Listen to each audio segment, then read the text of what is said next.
الحمد لأهله والصلاة على أهلها أما بعد. معززو د ملګر سوال کوي زمو اکثر ودونو په موقع باندې یا اخترونو په موقع باندې یو نوی فرش کپی د روپای ول رخلو نو د غي رخصتلو طریقه د شی ده. مثلا مو د 10 روپای نوی فرش کپی رخلو نو هغه کې ننا 1000 نوټونه وي، نو دوی مونه په دغه بدلې کې 30 40 یا 50 روپۍ اضافي اخلي.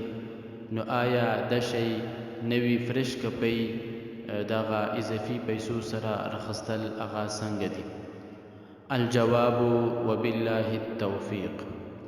معززو د نوټونو بدلول را بدلول دیتا بیع صرف یلی شي.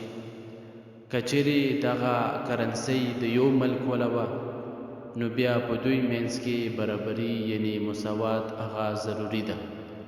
مثلا یو کس سره 1000 روپۍ نوټ ده هغه چاته ویر کی نو اخ طرفنا د 1000 روپۍ نوټ په بدلی کې هغوی ته 1000 روپۍ کلی یعنی ماتی ویر کی نو دا بالکل جایز دی. او د کوم سوال تاسو په دغه سوال کې کړه ده کدا نه منه طریقې سره یو کس نوی فرش کپی رخلی او هغوی په دې باندې دغه کس نه 30 40 یا 50 روپۍ اضافي اخلي نو دا سود ده. نو دا شرعا بالکل ناجایز او سخت ګناه ده.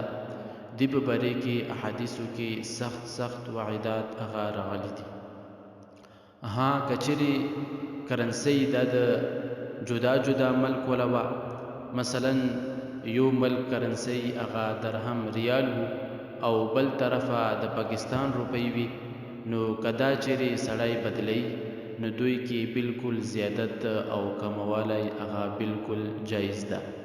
رد المختار جلد نمبر 5 صفحه نمبر 257. والسلام علیکم ورحمة الله وبرکاته.